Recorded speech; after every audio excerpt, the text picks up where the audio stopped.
Hey guys, welcome back. It's Hybrid Spectre. Today I'm going to be reading the Dreaming City lore book. It's been a while since I've done another one of these, but we're going to do this one today.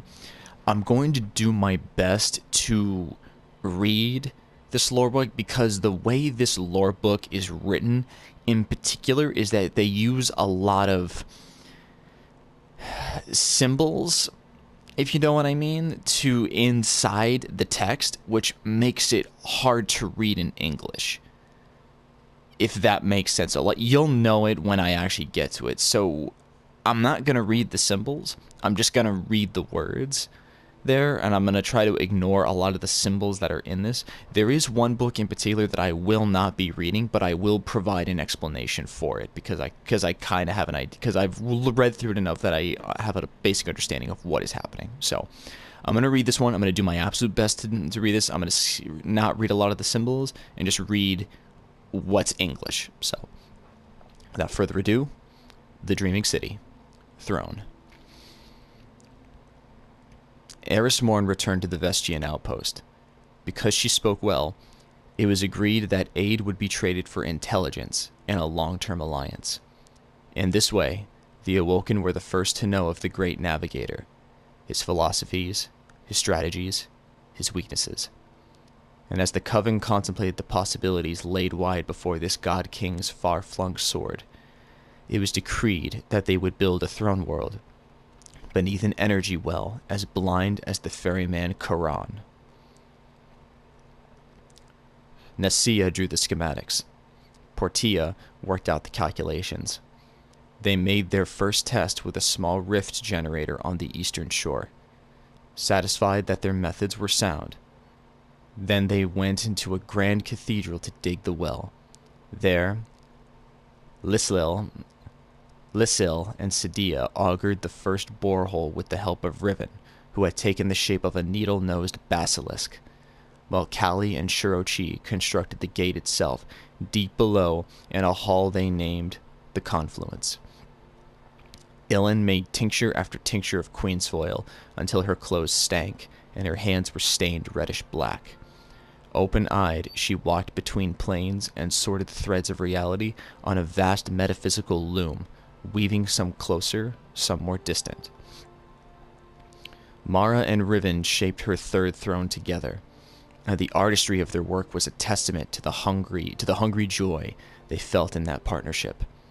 They named it Eleusinia, and it was in those ascendant halls that Mara finally carved a statue for Sior. When it came time to connect the well to the unreality that lay beyond the gateway, Sadia asked, "Would it not be wiser to leave this door without a key?" Riven, now an immense antlered serpent with broad tiger paws, tightened around the perimeter of the room like a noose. "Egg," Mara corrected absently, chewing on her thumbnail. "The key is so heavy as to be unliftable," Kali ventured, since they were speaking metaphorically. Sadia flapped her hand dismissively. Yes, I know." They all knew that the gate required a continuous multi-week charge of paracausal energies, and that almost nothing in this solar system could produce such energies at the scale required by the gateway. Almost. It's just, do we wish to trust the Guardians? Ilyn filled in dryly. Mara ran her hand along the sleek surface of the primary well's control mechanism, then turned and walked alone toward the fresh, foggy air that blew in from the coast. The Techians watched her go. "There is only the plan," Ilyn said. "Remember your vows, Sadia." Oracle. Now, see these little symbols here? I'm not going to read those. I'm just going to read what's English. There came a morning when the Techians spoke in unison, though none were near each other, and they said, "Who are you who builds a hidden city here in our thoughts?" And Mara alone in the Queen's Walk of the Dreaming City heard their voices ring out as if each witch stood beside her. And she said to the empty air, "I am Mara Sov. Who are you?" The answer came back at once. "Wrong. It is the Ekpyrosic. Are we the nothing space fabric? Hearing this, Mara recognized a riddle. She turned at once and left the Queen's Walk so that Riven would not be inspired. As she walked, she thought. At length she said, "Wrong. You are the ancients. You are the idea that gives fate its shape." That one voice came again, as clear and strong as the birth of the universe, booming with dispassionate curiosity. It thinks itself wise. How did something like it attain such revelation? Mara lengthened her stride, taking the steps 3 at a time, so that she could duck into a little-used transport gate. She emerged in a small coastal observatory, then nothing more than a grand dormitory, and found Kelda Wage, the all-teacher, hovering 4 feet off the ground. Blood poured from her ears and nostrils. Her eyes saw nothing. The other Techians were transfixed, thusly in a geometric array around the dreaming city, each one inert, suspended, bleeding. Mastering her horror, Mara said, "I have lived alongside you." And because she was afraid of Kelda, she asked, "Do you intend violence?"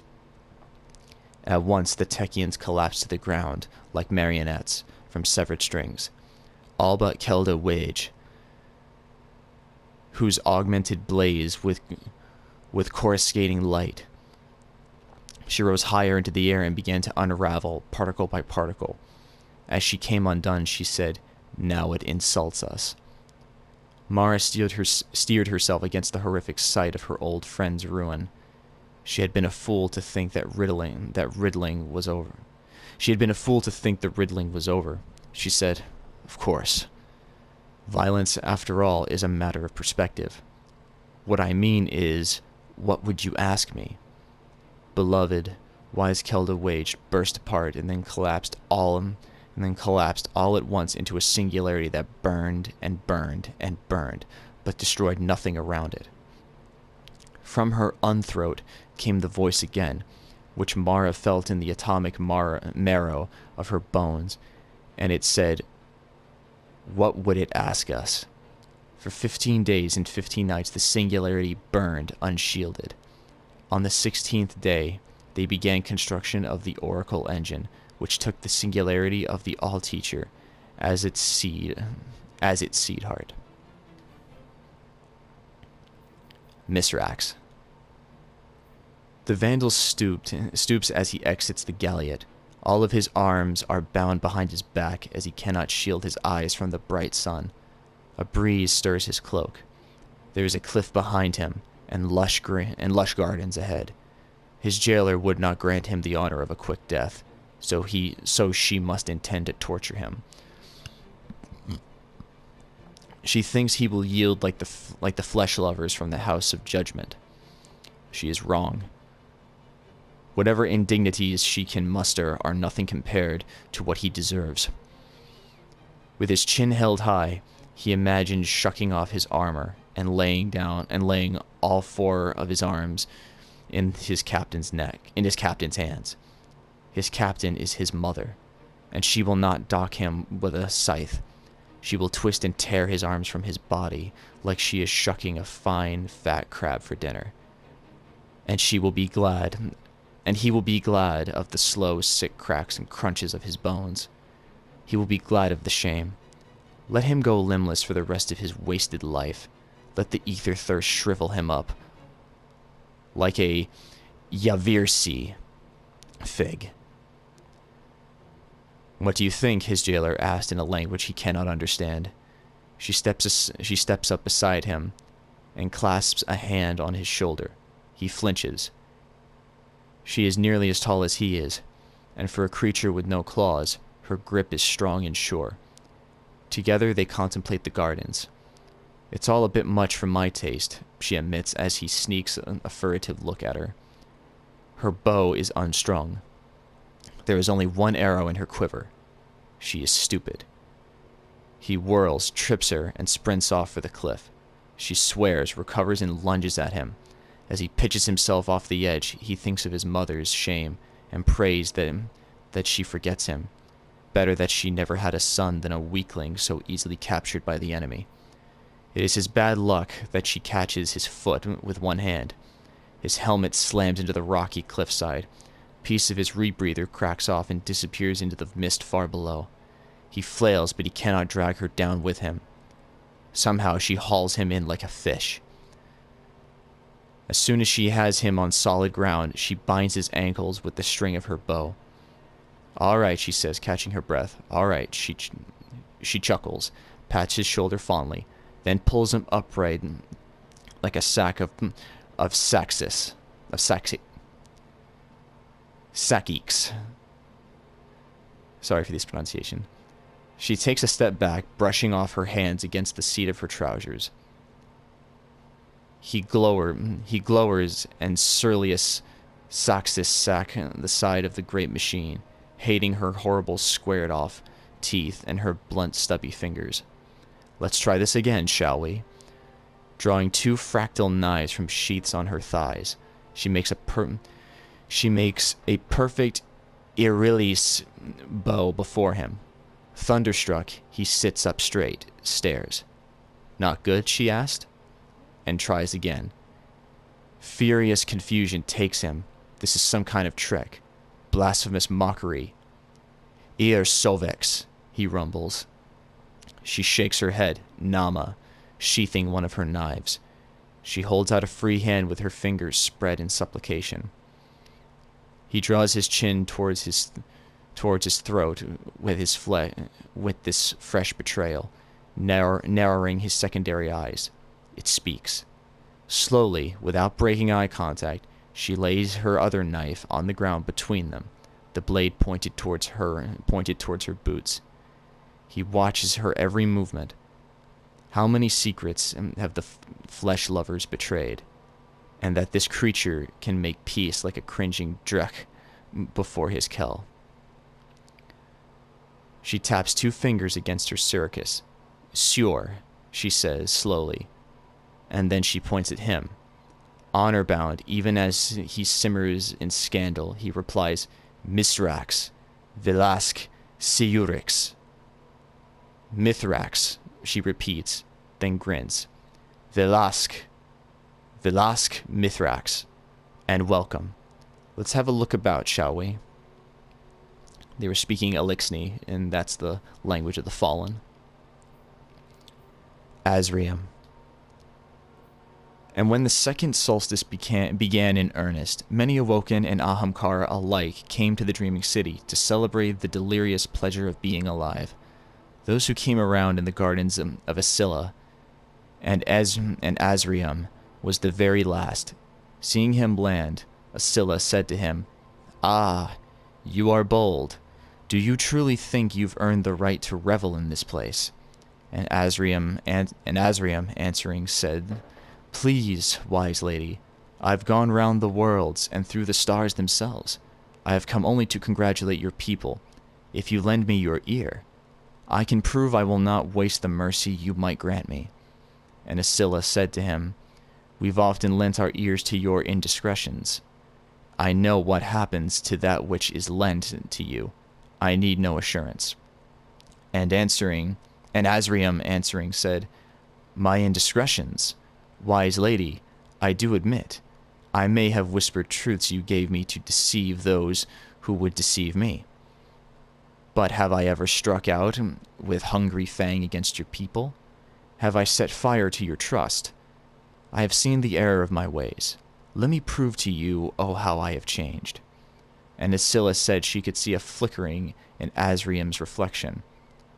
Could not resist a redemption story. Asilla cast forth her hand and beckoned to Azrium in mercy. And Asilla said to him, "Join us and be glad, but let me hear your testimony first." And so invited, Azrium bowed his crested head and hid a secret smile, and spoke with the pardon Asilla had given him. He recounted his many regrets in deceiving the kind merchants in the capital city of Intramina. He recounted his charity to the wayfaring corsairs who could not have escaped the heliopause without his aid. He recounted his journey to retrieve Utek stolen from Pallas by the profane scavengers the Fallen, and he named his friends and those who had shown him kindness. And from the raucous parties beyond the lush gardens of Asilla came an audience of Techians in training and flush-cheeked young corsairs. They knelt in the dewy grass and they listened. And as they listened, and as Azriam spoke, his appetite grew and grew. Night fell on the dreaming city. And Azriam said to those who knelt enraptured, "Come, let me sing to you of extinction. Let me sing to you of lives lost in beautiful places, O audience mine. Sing with me, sing." He bade them rise and led them singing down and away from the gardens of Asilla. He spread his wings and flew out into the empty air beyond the steep cliffs that bordered the gardens. And to those who happened to glance towards the gardens from afar off pavilions, it seemed a merry parade, a joyous chorus. And they did not hear the singing stop. And they did not hear the bodies dashed against the shore below. And they did not see Azriam grow, or laugh, or flee. Bamberga. Now, this is the book that I'm not going to read, and as you can see, it's written in computer code, but I have an understanding of what's going on. So this is a computer transmission between two corsairs discussing the events that happened to two awoken ships, the Aphelion and the Bamberga, if I'm not mistaken. Apparently what this is explaining is that there was a cosmic event that affected these two ships. It was the Aphelion and the Retribution. This cosmic event had apparently killed everyone on board of both of these ships, and this is basically the last transmission between these two ships, it was the Retribution and the Amstress that were found and were set adrift. So basically the Retribution and the Amstress, a cosmic event killed everyone on both ships. The Corsairs got the last transmissions and they found the ships empty. They set them adrift on shore. So that's basically a rough translation of all of this computer code. So, letters. Undelivered, lost. Did you watch them die? Did you watch me take the knife and carve out each eye? 1, 2, 1, 2, 3. Did you watch your body rot? You pretend to be aloof, but you've always been defined by your preoccupations. How deeply did you grieve when your bones were crushed to ash and dust? Excuse me. Undelivered, damp. Both crowns have been sundered, and skies save me, but I am unmoored. I have been a blade crying for a hand to wield me for so long, but what is a blade with nothing solid to cut? You will gentle me. You will tell me I can rest. You will try to put me into the libraries. I cannot. Undelivered, burnt. This word right here, it's in Russian, but it means pathetic. Pathetic. The swelling of strong sentiment in your chest, even as you mourn the world that is and was and will be. I did not go to Mars. I will not go to the Dreaming City. There is only the plan. Undelivered, lost. Cousin, do you remember the streets of the last city? Do you remember eating fresh grapes and playing tag between the market stalls? You cannot. We grew, we died, we were reborn. But I remember. It is the one thing I know is true. You used to laugh. What manipulation of fates has led us each to our own calamities? Forceful looping script. I listen to the Vanguard channels every day for news of your death. If and when the news comes, I will fly to you at once, no matter where I am, no matter what front I fight on. Aggressive pressure carved deep enough into paper to tear it. I swear. Delivered. I have been inside. I have nothing but beautiful and violent words for my report. I will meet you at your throne. Honored. Pride flutters in Petra's throat like a trapped bird. She doesn't know whether she will fly away or drop dead. As the elevator descends, she looks left at Ilan, and then right at Aldrin. She shuffles in her gleaming formal armor. From exile as tower emissary to this is incredible. Unbelievable. She does not deserve it. This is real, she whispers, unable to stop herself. Aldrin smiles, but Ilan makes a warning gesture. Be silent. Music begins to swell as the elevator settles. At the center of the room, the paladins and the rest of Ilan's Techians are arrayed around Riven, of course, and her breath catches. Mara. She can't help shooting another quick glance at Aldrin. How? His smile widens. Petra sets her jaw, pulls her shoulders back, stands strong and tall. A chorus of 30 sings them into the Hall of Names. The air is sweet with lavender, and there are hundreds of candles lit all around the room. And even at this distance, she can see Hallam is verklempt. This is as good as a homecoming as she could ever imagine, more than she ever deserved. When they reach the dais, she kneels. Aldrin and Ilan proceed past her so that she can acknowledge the queen and her waiting counselors. The song ends. The music quells. Aldrin and Ilan speak together, and their voices ring out fierce and true. Your Grace, we here present to you Petra Venj, your loyal servant. Wherefore all you who are come this day to witness her homage and service, do you acknowledge her? Petra cannot see anything but her own distorted reflection in her polished sabatons. She closes her eyes. I do, Mara says, and Petra's throat tightens. Aldrin and Ilan turn synchronized.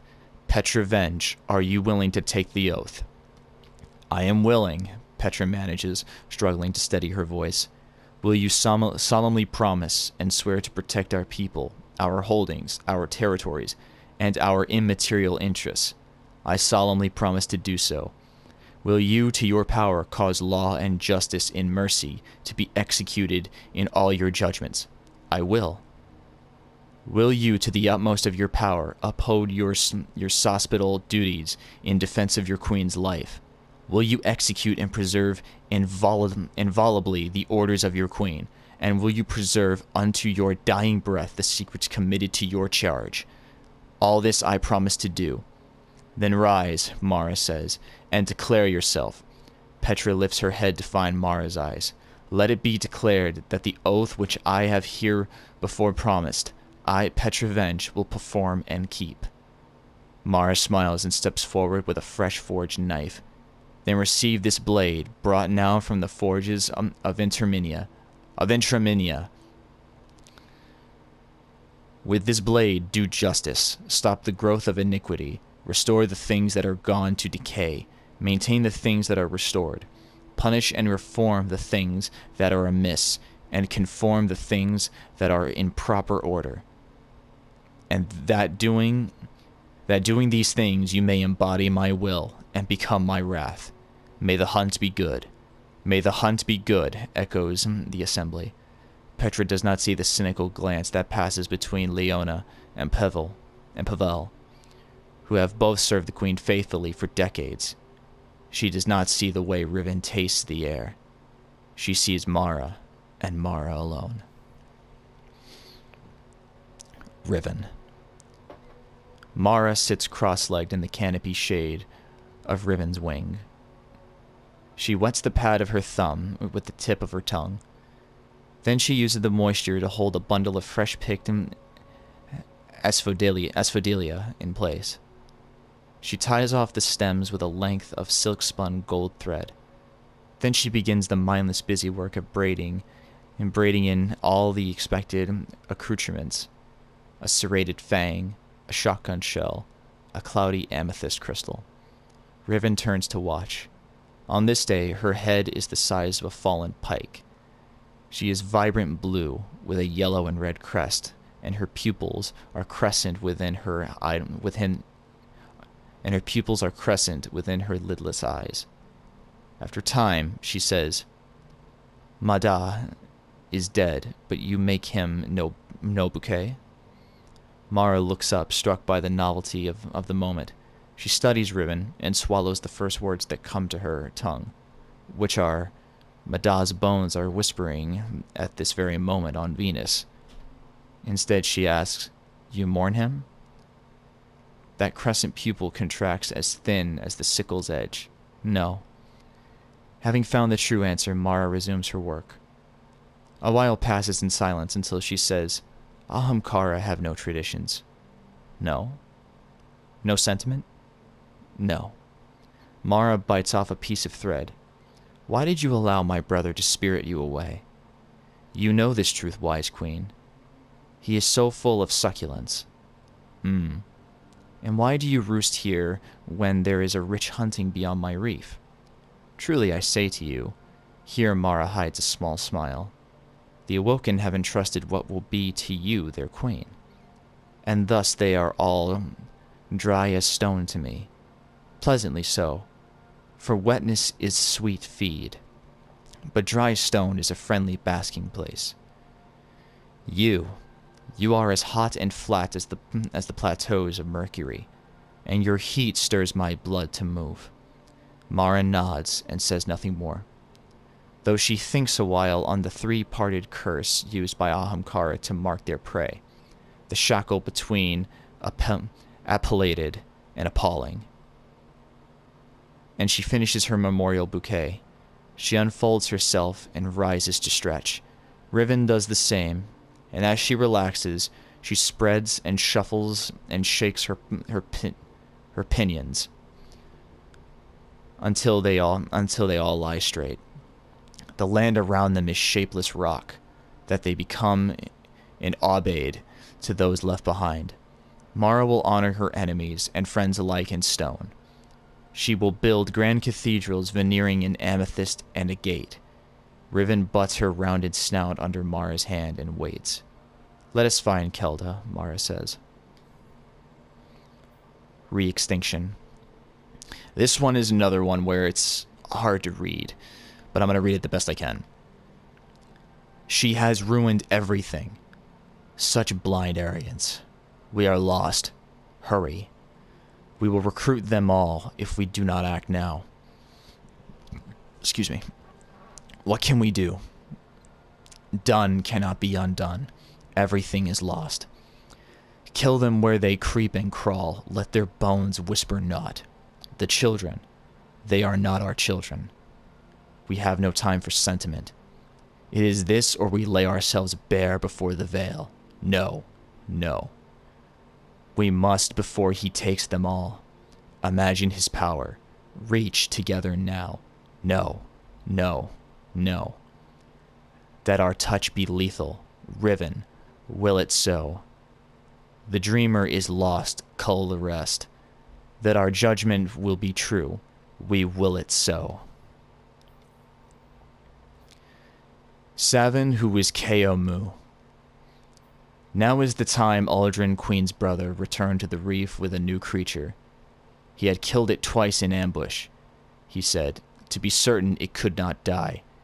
It had once been an awoken man, and recognizing it, Mara turned away from her plans of the dreaming city and watched it coolly.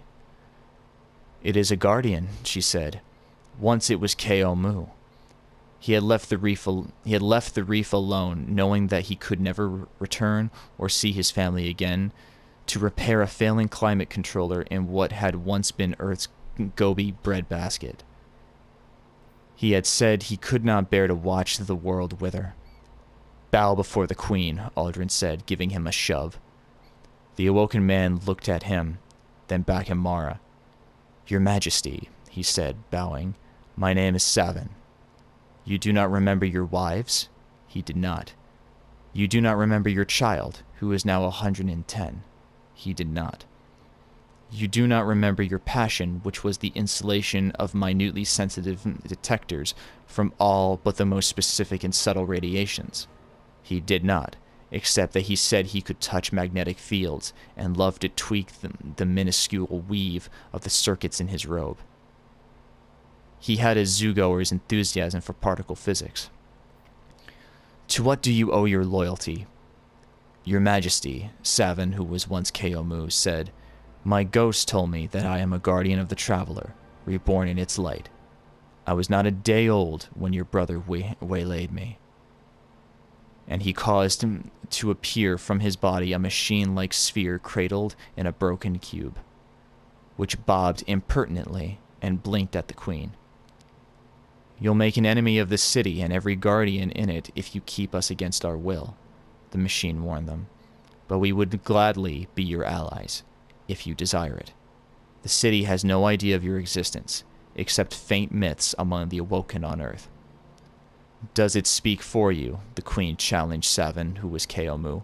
I speak for myself, Savin, who was Keomu, answered. Behold, and he drew forth the quantum vacuum, a shrieking singularity which he held between his hands, and then telescoped into nothing. Are you intrinsically good? The queen asked. I hope so, he answered. The queen knew this was a lie or a misapprehension. She was aware of the Riven and the cruel fiefdoms they had sometimes enabled. However, perhaps the ghosts that had made the Riven were destroyed or became enlightened. Now the queen asked the Techians to assess the differences between the Keomu they remembered and this Savin returned as a guardian of the traveler, using their most sensitive physical and psychological tests. Most of all, though, the queen was curious about the reaction of her Ahamkara, which had begun to salivate, and to assume the form more like the guardian expected, monstrous and befanged. But her brother whispered urgently to her, We must know how to kill it, Mara. There are more every day. Savin the guardian showed a tremendous fondness for doing things. He had a pathologically task-oriented nature, which made him very useful to the reef. Yet there was always the sense that his ghost was watching, observing, reporting. And Savin was most of all greedy. Not in the grasping manner of the petty, but in an enormous, all-consuming way. For he desired materials and experiences that would temper him into a better guardian. And he was always experimenting with his strange powers in foolish ways that left him briefly dead, seeking a new super ability, or in some way to make my grenades faster. He grew tired of performing trivial tasks about the reef, complaining that the dangerous repairs he made were endless and boring, and that he wanted to move on to new worlds. He leapt into space repeatedly, and without reason, as if his death were no more traumatic than a hop off a curb. Obsessed with reward and efficiency, he would rather do one profitable thing 1,000 times than waste his efforts on a less beneficial novelty. By the end of her acquaintance with Savin, Mara had decided that she did not like this traveler and what it did to people. Yet she had also decided that she felt a strange kinship and sympathy for it. This cornered, desperate god, making infinite sacrifices out of its people. Perhaps the earth would be better off without the traveler. Better off if the traveler vanished or was destroyed, she thought. Even in the reef, she felt as if she were living next to a torch held up in a dark wilderness, calling out across the galaxy to hungry things with too many eyes. So that's the end of the Dreaming Liddy. I'm sorry, I'm super tired. The Dreaming City lore book. So I'm sorry if this came out, if I was very monotone during this. I kind of had to focus really hard on what I was reading because the way this is all written and is articulated, it's strange. It's very strange. So yeah, I'm sorry if I came off more boring than it usually did, or if I seem very unenthused. But most of it was kind of from a narrator's perspective. So it's kind of hard to do that, but I also really had to focus because of the way this was written. So I hope you guys enjoyed it. And what else do we have for the next thing? Still working on this one. this might be a two-part. I learned my lesson from the Dawning one. Let's see. Woken to the Reef. We're only missing one, and this also might be a two-part, so we'll see what happens. Black Armory. I want to do this one next, but I'm gonna have to do a crap ton of forges. Forsaken Prince. I'm only missing maybe two for this. Three. This also might be a two-part one. Wall of Wishes. I don't think I'll really read this one since it's just, you know, those. There's really nothing to them. Truth to Power. What I plan on doing for this one is because you can only get one lore book for this, because you can only get one lore fragment for this book once every 3 weeks. So what I might do is that I might just do this. I might just split this one up into little mini parts. I'll collect maybe 3 parts to it, and then read the 3 parts, and then upload it, then do the next thing. So you guys are actually getting something for this. So that's probably what I might do for Truth to Power, since that one's a really hard one to get. Ghost Stories. This one's ultra long, and I still haven't found all the dead ghosts. Most Loyal. Still working on that one. Ava's Journey. I know it looks like that I got all these, but I actually didn't. There's like 3 here, but we'll work on that later. And yeah, that's what we got for as far as lore is concerned. So whatever lore book we complete next, we'll do it. I'll see you guys in the next one.